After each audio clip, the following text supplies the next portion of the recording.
Moin Moin, hallo und herzlich willkommen zu einem neuen Video hier auf meinem Kanal. Und heute gibt es wieder eine Runde Shakes and Fidget.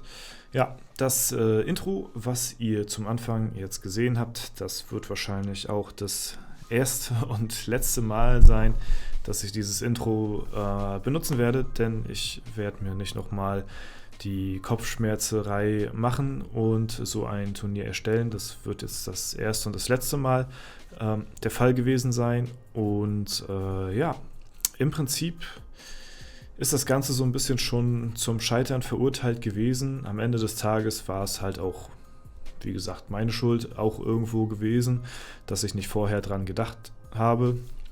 Es ist halt traurig, dass man davon ausgehen muss, aber es war eigentlich schon klar gewesen, dass es zu solchen illegalen Machenschaften innerhalb der Gilde kommen wird, und da hätte man, wie gesagt, vorher mit rechnen müssen. Ich habe das Turnier trotzdem gestartet in der Hoffnung, dass es halt nicht zu solchen, dass es halt nicht so eine Leute gibt, oder halt auf die Ehrlichkeit der Leute gehofft, die bei diesem Turnier mitmachen, dass die halt auch wirklich so ehrlich sind und nicht so eine Bots oder Crawler oder sonstiges benutzen, weil es halt einfach nur wack ist. Wie gesagt, macht es privat. Ist in Ordnung, wenn ihr das privat macht, so für euren Account, so spielt ihn hoch und so weiter und so fort, aber wenn es um eine Competition geht, wo der Spaß im Vordergrund ist, und in so einem Free-to-Play-Turnier halt, ist es halt eben sehr ausschlaggebend, dass man halt gewisse Tools besser nutzen kann. Ich rede jetzt hier vom Sammelalbum, ne? Vor allen Dingen, wenn es halt um Erfahrung geht, in einer bestimmten Zeit zu erhalten, dann ist es halt traurig, dass halt sowas genutzt wird, um sich halt solche Vorteile zu ergaunern den Leuten gegenüber, die halt das Ganze hier Fair Play versuchen durchzuziehen. Und für die Leute, muss ich sagen, tut es mir auch am meisten leid. Wirklich, es tut mir im Herzen weh, dass die Leute jetzt unter diesen Leuten halt leiden müssen. Und es tut mir wirklich, wirklich unendlich leid. Aber ich habe jetzt für mich eine Entscheidung getroffen, was das Turnier anbelangt, und die sah gestern noch anders aus. Gestern hatte ich gesagt, wir lassen das zu Ende laufen und die ersten 3 Plätze kriegen das Geld so oder so, egal ob sie nun botten oder nicht. Ja, ihr müsst aber dazu wissen, ich habe gestern das Video hochgeladen, das Appell, ja, an die Botter halt, ne, das Video um 15 Uhr. Ich war halt sehr, sehr spät bis abends noch auf der Arbeit gewesen, kam dann nach Hause und dann bin ich erstmal, ich wurde quasi bombardiert von PNs, persönlichen Nachrichten. Discord ist gestern komplett eskaliert, ja, und sehr, sehr viele Kommentare wurden mir unter das Video von gestern geschrieben. Und das hat mich so ein bisschen veranlasst dazu, weil eigentlich war meine Meinung schon fest. Das hat mich aber so ein bisschen veranlasst dazu, meine Meinung so ein bisschen zu ändern, weil sehr viele Leute anderer Meinung waren als ich, so, und das auch zu Recht, ja, und sogar Leute aus der eigenen Gilde hier, aus dem Free-to-Play-Turnier, haben gesagt, es ist halt, ja, nicht in Ordnung, auf jeden Fall von den Leuten, und dass die halt dann eben aufhören wollen, so, oder dass sie halt nicht mehr spielen oder nicht mehr so aktiv sind, ne, und warum man das Turnier denn nicht an der Stelle abbricht. So, wie gesagt, ich werde mir wahrscheinlich mit dieser Entscheidung auch relativ viel Hate, denke ich mal, einfahren. Ist aber auch in Ordnung für mich, weil ja, damit muss ich halt jetzt umgehen. Ich habe halt das Turnier auf die Beine gestellt und muss halt jetzt mit den Konsequenzen quasi leben, solche Entscheidungen dann auch treffen zu müssen wegen den Leuten. Deswegen ist es komplett in Ordnung, wenn ihr da auf jeden Fall nicht d'accord seid, ja, wie ich meine Entscheidung jetzt hier so kundtue, aber ich werde vorzeitig dieses Free-to-Play-Turnier beenden. Ja, weil es halt einfach keinen Sinn macht. Der ausschlaggebende Punkt war für mich gestern noch gewesen, dass mir jemand geschrieben hat, privat, auch einer, der hier im Turnier mitgemacht hat, ne? Der hatte mir privat geschrieben gehabt, und das rechne ich ihn sehr, sehr hoch an. Und das weiß ich wirklich sehr, sehr krass zu schätzen. Er hatte mir gestanden gehabt, dass er in diesem Turnier illegale Hilfsmittel benutzt hat. Ja, dieser Spieler hatte ein gutes Sammelalbum gehabt, war aber bei weitem jetzt nicht auf Platz 1 gewesen, was das Sammelalbum anging.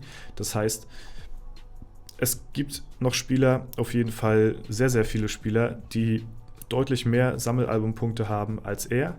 Und er hat mir gestanden, dass er in diesem Turnier betrogen hat.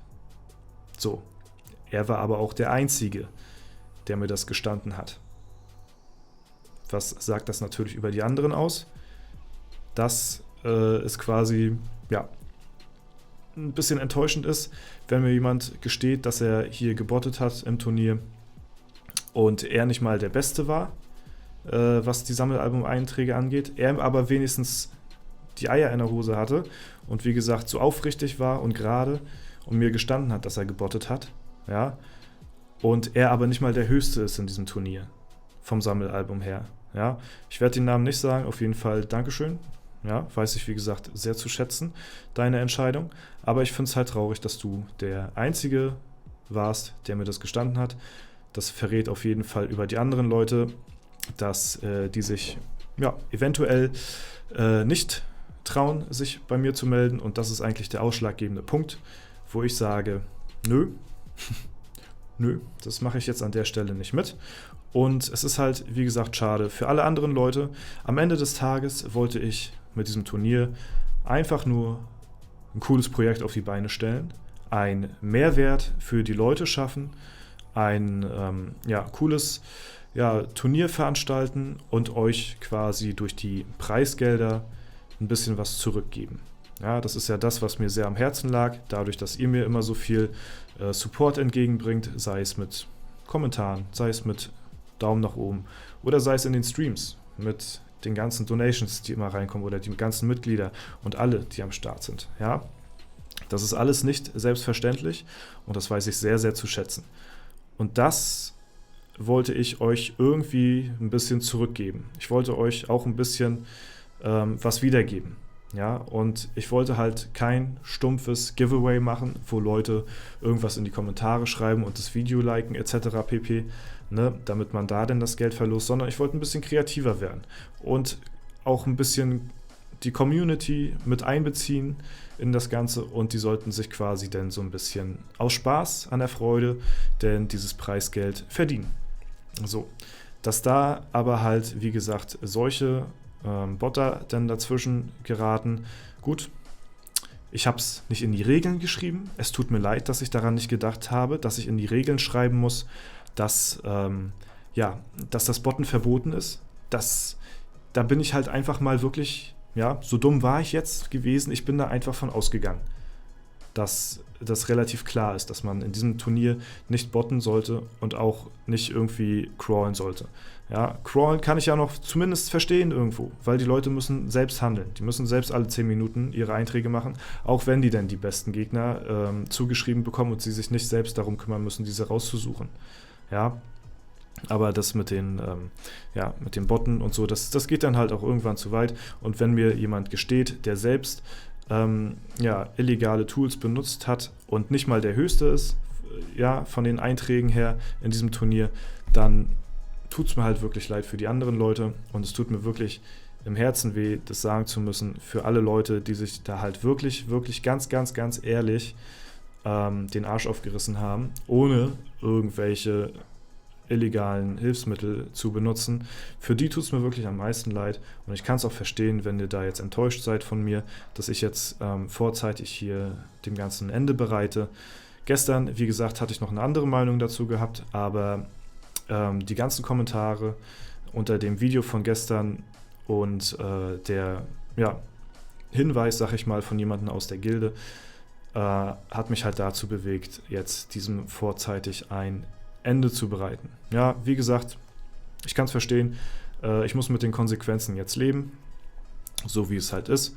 So müssen halt jetzt auch die Leute, die halt sich jetzt solche, jetzt illegal irgendwie jetzt nach oben gespielt hat, müssen halt mit den Konsequenzen auch leben.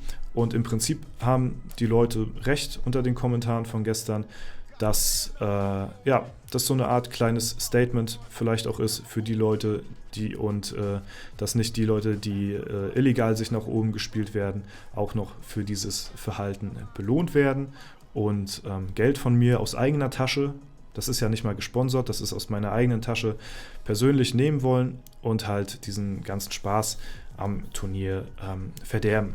Ja, nicht nur für mich, nicht nur für die Zuschauer, sondern am meisten für die Leute, die ehrlich in der Gilde gespielt haben. Ja, wie gesagt, für die tut es mir am meisten leid. Am Sonntag wird der Stream auch abgesagt werden. Ich werde dort nicht streamen, es wird dort keine Auslosung geben und ja, ich werde auf jeden Fall das Geld, was ich jetzt hier euch versprochen habe, werde ich irgendwie anderweitig nochmal in Giveaways vielleicht verlosen, dass nochmal alle die Chance haben, da mitzumachen und das mit einer ganz fairen Verlosung dann quasi auszulosen für die Leute. Ne, da muss es halt über solche Faden, Giveaways gehen, halt über Kommentare, Giveaway-Funktionen bei YouTube. Ja, da muss es halt eben so sein. Wenn es nicht anders geht, wenn man in Shakes & Fidget kein Turnier veranstalten kann, was von Anfang bis Ende fair ist, dann tut es mir halt leid. Ich habe es versucht, ja, und es ging halt jetzt so nicht. Der nächste Schritt wäre von mir gewesen, dass ich halt mal ein Turnier mache ohne Sammelalbum. Das würde auf jeden Fall schon helfen. Auf der anderen Seite wäre es halt wirklich sehr, sehr mühselig und sehr langweilig auch irgendwo. Da besteht halt überhaupt kein Reiz bei so einem Turnier. Ja, das wäre eine Möglichkeit gewesen, ist aber halt jetzt auch, weiß ich nicht, jetzt auch nicht so, ja, weiß nicht, also ich wäre jetzt nicht hundertprozentig zufrieden mit der Idee. Ich habe schon versucht, durch die Regeln alles Mögliche auszuschließen, wo man irgendwie cheaten könnte, wo man irgendwie sich einen Vorteil erschaffen könnte. Es gibt aber in Shakes & Fidget immer Sachen, wo man halt mogeln kann. Ja, und das ist halt, finde ich, ziemlich schade auf jeden Fall, weil es solche Projekte halt verdirbt und man sowas halt eben nicht machen kann. Selbst wenn ich das Sammelalbum weglassen würde, es könnten Leute immer noch Bots benutzen, die für die Leute dementsprechend die allerbeste Abenteuerlust raussuchen oder sich, was weiß ich, noch für Vorteile erschaffen. Keine Ahnung, wozu dieser Bot noch alles imstande ist. Ich finde es auch schade, dass dieses ganze Bot-Thema so eine Aufmerksamkeit hier erhält, weil ich bewusst dieses Bot-Thema auf YouTube noch nie angesprochen habe, weil ich diesem ganzen Thema keine Aufmerksamkeit schenken möchte und ich eigentlich kein Verfechter davon bin, Bots zu benutzen. Ja, vor allen Dingen in so einem Turnier. So, es ist halt schon schade, dass die Leute es so oder so machen. Verhindern kann man es nicht. Dafür gibt es zu viele Bot-User, dass da auch Shakes & Fidget was gegen machen wird. Ja, dafür sind halt viel zu viele, die sowas benutzen und da würde ein sehr, sehr großer Teil, auch wenn es für die meisten von euch jetzt erschreckend rüberkommt, für mich kam es, als ich das gehört habe, so auch sehr erschreckend rüber, dass da die Macher von Shakes & Fidget wahrscheinlich auch bewusst gar nichts gegen machen, weil da halt so eine große Stammspielerschaft wegbrechen würde. Ja, ob es jetzt nun wirklich so stimmt, sei mal dahingestellt, keine Ahnung. Ob man sowas überhaupt verfolgen kann vom Anbieter, keine Ahnung. Ja, auf jeden Fall habe ich halt jetzt in diesem kleinen Rahmen an das gute Gewissen appelliert, wurde halt ein bisschen enttäuscht. Ja, hätte ich mit rechnen müssen, gut. Ist halt meine eigene Schuld, dass ich sowas auf die Beine stelle. Auf jeden Fall wird es halt sowas in so einer Art denn nicht mehr geben. Ja, vielleicht nochmal eines Tages gibt es vielleicht nochmal andere Möglichkeiten, sowas zu machen. Aber für mich war es das erste Mal und das letzte Mal. Ist es schade.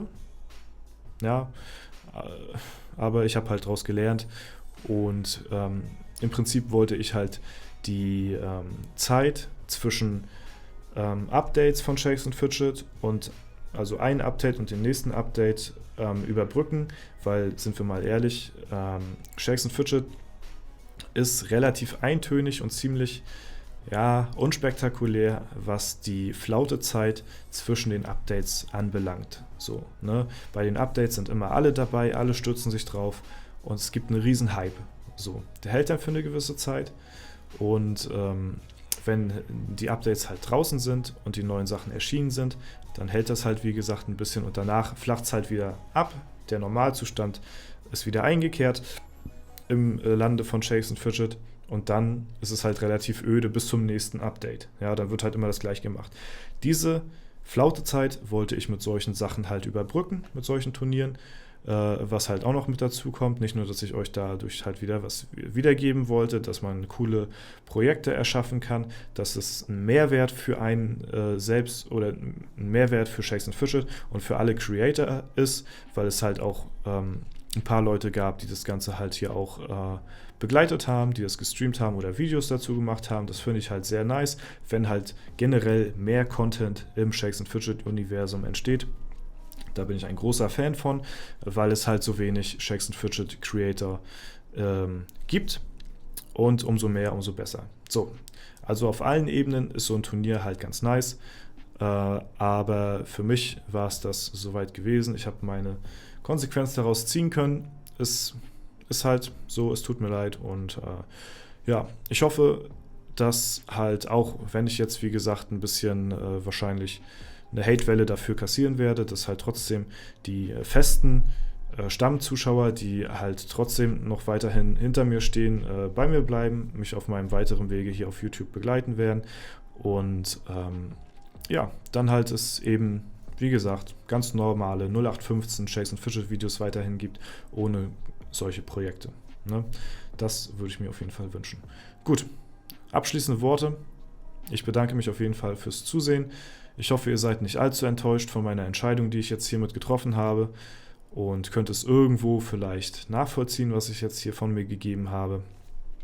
Nochmal an der Stelle tut es mir aufrichtig leid für alle Leute im Turnier, die sehr ehrlich gespielt haben und sehr viel Zeit investiert haben. Ich weiß gar nicht, wie ich das wieder gut machen soll für die Leute, aber das war es auf jeden Fall mit dem Turnier.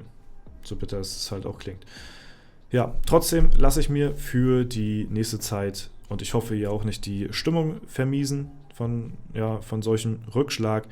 Ne? Das macht halt einen nur noch stärker und man geht auf jeden Fall weiter voran. Ne? Also das sei hier mal auf jeden Fall gesagt. Gut, das war es soweit von mir. Ich hoffe, es hat euch gefallen.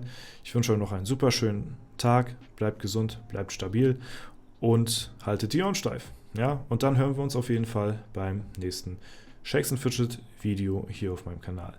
Bis dahin, alles Gute, haut rein und bis zum nächsten Mal.